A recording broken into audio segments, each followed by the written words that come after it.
Good evening बच्चों, आप सभी का अपने यूट्यूब चैनल आई के स्टडी पर स्वागत है। बच्चों आज हम आपके लिए लेकर आए हैं रीट पात्रता 2025 के लिए मनोविज्ञान का इंपॉर्टेंट टॉपिक। आज का टॉपिक है बच्चों एनईपी नई राष्ट्रीय शिक्षा नीति 2020। आज की क्लास को स्किप मत करना बच्चों, वीडियो को पूरा देखना है। आपको यहाँ से कम 5+ क्वेश्चन एग्जाम के अंदर मिलने वाले हैं और यह पूरा टॉपिक आपको ट्रिक से बताया जाएगा बच्चों। पूरा टॉपिक आपको ट्रिक से बताया जाएगा, वीडियो को स्किप मत करना, वीडियो को पूरा देखना है। फर्स्ट क्वेश्चन है, 1 मई 2016 में किसकी अध्यक्षता में एक नई शिक्षा नीति के विकास के लिए समिति ने अपनी रिपोर्ट प्रस्तुत की? डॉक्टर के कस्तूरीरंगन, भूतपूर्व कैबिनेट सचिव TSR सुब्रमण्यम, दोनों या SS छात्र? किसने की थी बच्चों? भूतपूर्व कैबिनेट सचिव TSR सुब्रमण्यम। ऑप्शन 2 इसका राइट आंसर हो जाएगा। बच्चों इसको हम ट्रिक से याद करने की कोशिश करते हैं। TSR इसको ट्रिक से याद करने की कोशिश करते हैं। TS नाम का एक लड़का है, वह क्या बोलता है? मेयर ने क्या बनना है? मन ने क्या बनना है? अध्यक्ष क्या बनना है? अध्यक्ष बनना है। तो भूतपूर्व कैबिनेट सचिव है, वह बोलते हैं कि पहले क्या करो? नई शिक्षा नीति ग्रहण करो, नई शिक्षा ग्रहण करो। इसके लिए वह TS क्या कर लेता बच्चों? सबर। सुबर को याद करना आपको, सबर से। फिर TS क्या कर लेता बच्चों? सबर कर लेता है अध्यक्ष बनने के लिए। नई राष्ट्रीय शिक्षा नीति 2020 के अनुसार वर्तमान 10+2 शैक्षिक मॉडल को एक नई शैक्षिक पाठ्यक्रम प्रणाली के आधार पर विभाजित करने की बात कही गई है। वह नई शैक्षिक पाठ्यक्रम प्रणाली क्या है? 3+4+4+5, 5+3+3+4, 4+3+3+4, 5+4+3+3। कौन सी है बच्चों? 5+3+3+4, 5+3+3+4। बच्चों हम इसको दो तरीके से याद करने की कोशिश करेंगे। यहाँ पर क्या है बच्चों? 20-20। तो हम दो संख्याओं का गुणा करने पर क्या आएंगे बच्चों? 20। 5 को 4 से गुणा करने पर कितना आएगा बच्चों? 20। 10 को 2 से गुणा करने पर कितना आएगा बच्चों? 20। फिर बात आती है बच्चों यहाँ पर भी क्या है? 4 है और यहाँ पर भी 5 है, तो इनको भी गुणा करने पर कितना था बच्चों? 20। फिर आपको कन्फ्यूजन होगा, लेकिन आपको ध्यान रखना है कि 10 के अंदर 2 का भाग देने पर कितना था बच्चों? 5। तो शुरुआत में क्या आ रहा है? 5। 10 में 2 का भाग देने पर कितना था बच्चों? 5। तो 5 को ऐसे याद कर लेना। 10 में पहले क्या देना? 2 का भाग, तो क्या आएगा? 5। फिर क्या करना है? 5 को 4 से गुणा करने पर क्या आएंगे बच्चों? 20-20। राष्ट्रीय शिक्षा नीति 2020 में शिक्षक को किस कक्षा तक मातृभाषा, स्थानीय या क्षेत्रीय भाषा में पाठ पढ़ाने पर बल दिया गया है?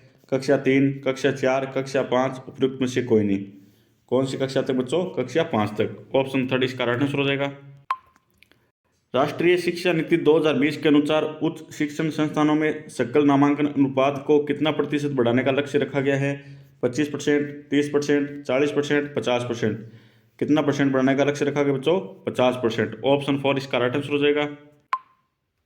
राष्ट्रीय शिक्षा नीति 2020 के अनुसार प्रारंभिक स्तर पर आंकलन का क्या स्वरूप होना चाहिए? रचनात्मक, नियमित, सूचनाओं के आधार पर, ग्रहशीलता पर केंद्रित, शिक्षण अधिगम की उपयोगिता के अनुरूप। तो इसका राइट आंसर हो जाएगा ऑप्शन 4, केवल 1, 2 और 4। बच्चों इसको ऐसे याद करना है, प्रारंभिक स्तर पर।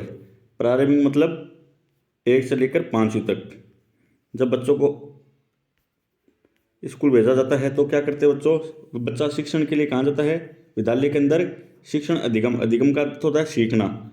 अधिगम का अर्थ क्या होता है बच्चों? सीखना। बच्चा क्या लेने जाता है? शिक्षा सीखने के लिए जाता है। तो हम क्या करते हैं बच्चों? उनको नियमित भेजते हैं। बच्चे को क्या भेजते हैं? नियमित भेजते हैं। इसके लिए हम क्या करते हैं?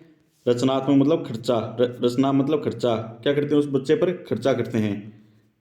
तो उस बच्चे पर क्या करते हैं बच्चों? रचना मतलब खर्चा। तो प्रारंभिक स्तर पर आंकलन कितने प्रकार के बच्चों? शिक्षण अधिगम की उपयोगिता के अनुरूप, नियमित और रचनात्मक। नई राष्ट्रीय शिक्षा नीति के ड्राफ्ट में स्कूल शिक्षा माध्यमिक कक्षाओं के लिए कौन से ग्रेड रखे गए हैं? ग्रेड 9वां, 10वां, 11वां, 10वां, 11वां, 12वां, 9वां, 10वां, 11वां और 12वां। ग्रेड 9वां और 12वां कितने रखेंगे बच्चों?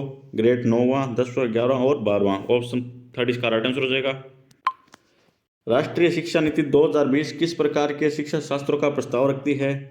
परीक्षा केंद्रित, अध्यापक केंद्रित, अधिगमकर्ता केंद्रित या बहिष्कार केंद्रित?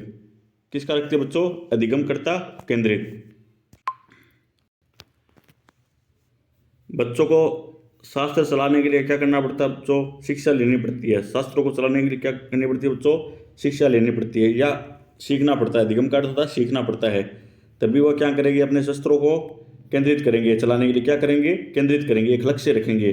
तो शिक्षा शास्त्रों को किससे जोड़ा गया बच्चों? अधिगमकर्ता केंद्रित। बच्चों को शिक्षा लेने के लिए, शास्त्रों को चलाने के लिए क्या लेनी पड़ती है बच्चों? शिक्षा लेनी पड़ती है। और शिक्षा मतलब सीखना पड़ता है किससे? अधिगम से। और फिर उसका केंद्र क्या है? एक टारगेट। अगला क्वेश्चन है, राष्ट्रीय शिक्षा नीति 2020 किस प्रकार के शिक्षा शास्त्रों का प्रस्ताव रखती है? परीक्षा केंद्रित, अध्यापक केंद्रित, बहिष्कार केंद्रित, अधिगमकर्ता केंद्रित। किसका रखती है बच्चों? अधिगमकर्ता केंद्रित। इसको बच्चों से जोड़ना है। कोई बच्चा है वह क्या चलाना चाहता है बच्चों? शस्त्र। तो उसको क्या लेना पड़ेगा बच्चों? शिक्षा लेनी पड़ेगी। शिक्षा कैसी? उसको सीखना पड़ेगा शस्त्र चलाने के लिए। अधिगम का अर्थ होता है सीखना। और सीखने के बाद वो क्या करेगा? अपने लक्ष्य को केंद्रित करेगा। अपने लक्ष्य को क्या करेगा? केंद्रित करेगा। अगला क्वेश्चन है, समकालीन शिक्षा की नीतियां जैसे नई शिक्षा नीति 2020 का प्रस्ताव की सीखना होनी चाहिए। समरण आधारित, पाठ्य पुस्तक केंद्रित, परीक्षण उन्मुख या अनुभवात्मक। क्या होनी चाहिए बच्चों? अनुभवात्मक। ऑप्शन थर्ड इसका राइट आंसर हो जाएगा। बच्चों इसको ऐसे याद करेंगे, जो शिक्षक क्या होगा बच्चों? अनुभवात्मक होगा। उसके सामने कैसी भी शिक्षा हो, समकालीन हो या नई शिक्षा, उसको कोई भी फर्क नहीं पड़ेगा। जो शिक्षक क्या हो? अनुभवात्मक हो या अनुभवहीन हो, उसको सामने कोई सी भी शिक्षा बच्चों समकालीन हो या नई शिक्षा, उसको कोई भी फर्क नहीं पड़ेगा। अनुभव को ऐसे याद कर लेना। अगला क्वेश्चन है, राष्ट्रीय शिक्षा नीति 2020 जैसी शिक्षा की समकालीन नीतियां बच्चों में कौन सी कौशल विकसित करने का प्रस्ताव करती है? समालोचनात्मक चिंतन, समरण और पुनरुत्पादन, परीक्षा के लिए सीखना, रटना। समालोचनात्मक चिंतन, ऑप्शन फर्स्ट इसका राइट आंसर हो जाएगा। बच्चों समकालीन मतलब यहाँ पर क्या आ रहा है बच्चों? से आ रहा है, तो यहाँ पर भी क्या आ रहा है? से आ रहा है। तो समालोचनात्मक को ऐसे याद कर लेना। फिर ऐसे याद कर लेना, जो समकालीन नीतियां हैं उसको क्या कर लेंगे बच्चे? संभाल लेंगे। क्या कर लेंगे? संभाल लो। बच्चों क्या कर लेंगे? समकालीन जो पुरानी नीतियां उसको क्या कर लेंगे? संभाल लो। राष्ट्रीय शिक्षा नीति 2020 के अनुसार प्राथमिक स्तर के बच्चों की शिक्षा के लिए को प्राथमिकता दी जानी चाहिए। मातृभाषा में, विदेशी भाषा में, केवल सांकेतिक भाषा या अंग्रेजी भाषा। कौन सी भाषा में बच्चों? मातृभाषा के अंदर। बच्चों हम आपके लिए मेहनत से वीडियो बनाते हैं और ट्रिक भी हम मेहनत से बनाते हैं। तो आप वीडियो को सब्सक्राइब कीजिए और चैनल को सब्सक्राइब करने के बाद बच्चों हम बहुत मेहनत से आपके लिए वीडियो बनाते हैं ट्रिक से। तो आप चैनल को सब्सक्राइब कीजिए, लाइक कीजिए, ज़्यादा से ज़्यादा शेयर कीजिए। हमारी पूरी कोशिश होती है कि बच्चों आपको पूरी मनोज्ञान आपको ट्रिक से समझाया जाए, ताकि आपको रटना नहीं पड़े। अगला क्वेश्चन है, राष्ट्रीय शिक्षा नीति 2020 के अनुसार मूल्यांकन का उद्देश्य क्या है? रटने की क्षमता का परीक्षण, पुनरुत्पादन या को याद करने की क्षमता को नापना, बच्चों को सीखने की प्रक्रिया में मदद करना, पूरे देश में बच्चों की तुलना करने के मापदंड। तो इसका राइट आंसर हो जाएगा बच्चों को सीखने की प्रक्रिया में क्या करना? मदद करना। राष्ट्रीय शिक्षा नीति 2020 के अनुसार विद्यार्थियों को के किन आयामों की प्रगति को शामिल करना चाहिए? संख्यात्मक, सामाजिक, आध्यात्मिक, संख्यात्मक या भौतिक, संख्यात्मक, भावात्मक या मनोज्ञात्मक, या भौतिक, क्रियात्मक या मनोवैज्ञानिक। किन किन को शामिल करना चाहिए बच्चों? संख्यात्मक, भावात्मक और मनोज्ञात्मक। अगला क्वेश्चन है, राष्ट्रीय शिक्षा नीति 2020 में प्रस्तावित समग्र 360 डिग्री बहुआयामी उन्नति पत्र को क्या दर्शाना चाहिए? विद्यार्थियों को संज्ञात्मक, भावात्मक व मनोज्ञात्मक आयामों में प्रगति। नई राष्ट्रीय शिक्षा नीति 2020 ACCE के लिए किस आयु वर्ग को लक्षित करना है? 6 से 14 वर्ष, 10 से 16 वर्ष, 0 से 3 वर्ष या 3 से 6 वर्ष। कितने वर्ष होगा बच्चों? 3 से 6 वर्ष। ऑप्शन थर्ड इसका राइट आंसर हो जाएगा। राष्ट्रीय शिक्षा नीति 2020 में आंकलन के संदर्भ में विद्यार्थियों के लिए किस प्रकार का प्रगति पत्र प्रस्तावित किया गया है? ऐसे प्रगति पत्र जिसमें विद्यार्थियों के प्रदर्शन को अन्य की तुलना में सापेक्षित किया गया है। वर्ष पर्यंत पेपर और पेंसिल परीक्षण में विद्यार्थियों के प्रदर्शन का प्रगति पत्र, या 360 डिग्री बहुआयामी प्रगति पत्र, या योगात्मक एक आयामी प्रगति पत्र। कौन सा बच्चों? 360 डिग्री बहुआयामी प्रगति पत्र। ऑप्शन थर्ड इसका राइट आंसर हो जाएगा। राष्ट्रीय शिक्षा नीति 2020 में प्रस्तावित बदलाव है। मानकीकरण से लचीलापन, रचनात्मक मूल्यांकन से योगात्मक मूल्यांकन, संरचनाओं को की समझ से परीक्षा के लिए सीखना, बहुविशेषता से कठोरता। क्या है बच्चों? मानकीकरण से लचीलापन। ऑप्शन फर्स्ट इसका राइट आंसर हो जाएगा। जिस बच्चे का मन क्या हो बच्चों? लचीलापन। जिस बच्चे का क्या हो? मन क्या हो? लचीलापन। वह क्या करेगा? अपने आप में प्रस्तावित मतलब बदलाव करेगा। क्या करेगा? अपने आप में प्रस्तावित बदलाव करना चाहेगा। अगला क्वेश्चन है, राष्ट्रीय शिक्षा नीति 2020 सामाजिक आर्थिक रूप से वंचित समुदाय से आने वाले विद्यार्थियों की अवधारणा के लिए क्या प्रस्तावित करती है? रटकर सीखना, पाठ्य चर्चा व मूल्यांकन का मानकीकरण, प्रदर्शन उन्मुख परीक्षण या संतृप्त व अर्थपूर्ण पाठ्यचर्या। तो इसका राइट आंसर हो जाएगा ऑप्शन 4, संतृप्त व अर्थपूर्ण पाठ्यचर्या। राष्ट्रीय शिक्षा नीति 2020 बहुभाषिकता है, को बच्चे के सीखने में एक रुकावट की तरह देखती है, को कक्षा में पूंजी के रूप में देखती है, शिक्षण अधिगम की प्रक्रिया को एक अनावश्यक जटिलता के रूप में देखती है, समावेशी शिक्षा में अवरोध के रूप में देखती है। तो इसका राइट आंसर हो जाएगा राष्ट्रीय शिक्षा नीति 2020 बहुभाषिकता को कक्षा में पूंजी के रूप में देखती है।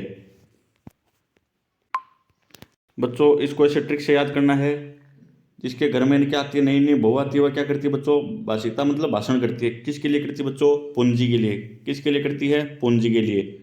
तो इसको ऐसे याद कर लेना। अगला क्वेश्चन है, अन्वेषण निर्धारित और खोज आधारित होना चाहिए? 2 3 4, 1 2 3, 1 2 4 या 1 2 3 4? कितना होना चाहिए बच्चों? 1 2 और 4। सॉरी बच्चों, इसका राइट आंसर होगा ऑप्शन फर्स्ट, 2 3 4। अन्वेषण निर्धारित और खोज आधारित होना चाहिए 2 3 और 4। अगला क्वेश्चन है, राष्ट्रीय शिक्षा नीति 2020 द्वारा सुझाई गई समग्र 360 डिग्री बहुआयामी रिपोर्ट क्या प्रस्तावित करती है? योगात्मक आंकलन, यंत्रवत याद करने के कौशल का आंकलन, विद्यार्थियों को पेपर पेंसिल परीक्षा आधारित श्रेणियों में बांटना, स्व आंकलन और समूह आंकलन। तो इसका राइट आंसर हो जाएगा ऑप्शन 4, स्व आंकलन और समूह आंकलन का समावेश। एनईपी 2020 के अनुसार एबीसी क्या है? शिक्षा, बैंक, क्रेडिट, प्राथमिक शिक्षा, उपयुक्त दोनों या इनमें से कोई नहीं? क्या बच्चों? शिक्षा, बैंक, क्रेडिट। ऑप्शन फर्स्ट इसका राइट आंसर हो जाएगा। बच्चों इसको ऐसे याद करना, बी को बैंक से, बे आ रहा बी, क्रेडिट को याद करना है सी से, क्रेडिट, शिक्षा, बैंक, क्रेडिट। भाषा के संदर्भ में राष्ट्रीय शिक्षा नीति 2020 किस पर बल देती है? बहुभाषिता या एक भाषावाद, पूरे देश में निर्देश का माध्यम अंग्रेजी हो, पूरे देश में निर्देश का माध्यम हिंदी हो। किस पर देती है बच्चों? बहुभाषिता। अगला क्वेश्चन है, राष्ट्रीय शिक्षा नीति 2020 क्या प्रस्ताव रखती है? यह सीखने की कैसे सीखना है, बैठकर सीखने की प्रक्रिया, पाठ्यक्रम सामग्री में वृद्धि, यांत्रिक सीखने में वृद्धि। तो इसका राइट आंसर हो जाएगा ऑप्शन फर्स्ट, यह सीखने की कैसे सीखना है। राष्ट्रीय शिक्षा नीति 2020 के अनुसार विद्यालयों में मूल्यांकन का अभिरूप से हो जाना चाहिए? योगात्मक व रचनात्मक, रचनात्मक व योगात्मक, अधिगम रटकर याद करना, लचीले उपागम, कठोर मानकीकृत परीक्षण। तो इसका राइट आंसर हो जाएगा योगात्मक व रचनात्मक। राष्ट्रीय शिक्षा नीति 2020 प्रस्तावित करती है कि शिक्षा होनी चाहिए रटंत व अभ्यास पर आधारित, अन्वेषण प्रवृत्ति व खोज उन्मुखी, पाठ्य पुस्तक व शिक्षा केंद्रित, परीक्षा के लिए सीखने की ओर उन्मुख। तो कैसे होनी चाहिए बच्चों? अन्वेषण प्रेरित व खोज उन्मुखी। कैसे होनी चाहिए बच्चों? अन्वेषण व प्रेरित और खोज उन्मुखी। अगला क्वेश्चन है, दीक्षा पोर्टल किससे संबंधित है? यह देश में शिक्षकों के कौशल को विकसित करना। राष्ट्रीय शिक्षा नीति 2020 के तहत शिक्षा का सकल घरेलू उत्पाद जीडीपी का कितना प्रतिशत खर्च का लक्ष्य है? 4%, 5, 7, 6? कितना बच्चों? 6%। राष्ट्रीय शिक्षा नीति 2020 का मुख्य उद्देश्य क्या है? शिक्षा बिना बोझ के, सबका साथ सबका विकास, भारत को वैश्विक ज्ञान की महाशक्ति बनाना, लर्निंग द ट्रिगर विविदिन। तो इसका राइट आंसर हो जाएगा ऑप्शन थर्ड, भारत को वैश्विक ज्ञान की महाशक्ति बनाना। अगला क्वेश्चन है, एनईपी 2020 के अनुसार स्कूली शिक्षा का नया ढांचा क्या है? 10+2, 6+3+3+4, 8+4, 5+3+3+4। राष्ट्रीय शिक्षा नीति 2020 में कितनी भाषाओं की नीति को बढ़ावा दिया गया है? द्विभाषी, त्रिभाषा, एक भाषा, 4 भाषा? कितनी भाषा बच्चों? त्रिभाषा। एनईपी 2020 के अनुसार प्रारंभिक बाल अवस्था देखभाल और शिक्षा के लिए कौन सी योजना शुरू की गई है? आंगनबाड़ी योजना, समग्र शिक्षा, ईसीसीई योजना, राष्ट्रीय शिक्षा अभियान। कौन सी योजना बच्चों? आंगनबाड़ी योजना। नई शिक्षा नीति 2020 में कौशल विकास पाठ्यक्रम किस वर्ग से शुरू होता है? 6, 7, 12, 10? कौन सी कक्षा से बच्चों? 6 से। एनईपी 2020 के तहत बोर्ड परीक्षाओं को किस प्रकार किया जाएगा? सरल व अवधारणा आधारित, कठिन व रटने वाला, केवल एमसीक्यू आधारित, केवल प्रोजेक्ट आधारित? कैसा किया जाएगा बच्चों? सरल व अवधारणा आधारित। एनईपी 2020 में राष्ट्रीय पाठ्यक्रम रूपरेखा के विकास के लिए कौन जिम्मेदार होगा? यूजीसी, एनसीईआरटी, सीबीएसई या पीटीआर? कौन होगा बच्चों? एनसीईआरटी। एनईपी 2020 के अनुसार ग्रेड 6 से किस प्रकार की शिक्षा को जोड़ा गया है? व्यवसायिक शिक्षा, तकनीकी शिक्षा, खेल शिक्षा, उच्च शिक्षा? किसको जोड़ा गया बच्चों? व्यवसायिक शिक्षा को। राष्ट्रीय शिक्षा नीति 2020 में उच्च शिक्षा के लिए कौन सा नया मॉडल प्रस्तावित किया गया है? 4 साल का बहुविषयक स्नातक कार्यक्रम। एनईपी 2020 में डिजिटल शिक्षा के लिए कौन सा प्लेटफॉर्म विकसित किया जाएगा? स्वाम, दीक्षा, ईपीजी पाठशाला या एनपीटीएल? कौन सा किया जाएगा बच्चों? दीक्षा। एनईपी 2020 में एनडीए का क्या उद्देश्य है? शिक्षक प्रशिक्षण, परीक्षा संचालन, शिक्षा नीति निर्माण, रिसर्च व इनोवेशन? क्या है बच्चों? परीक्षा संचालन।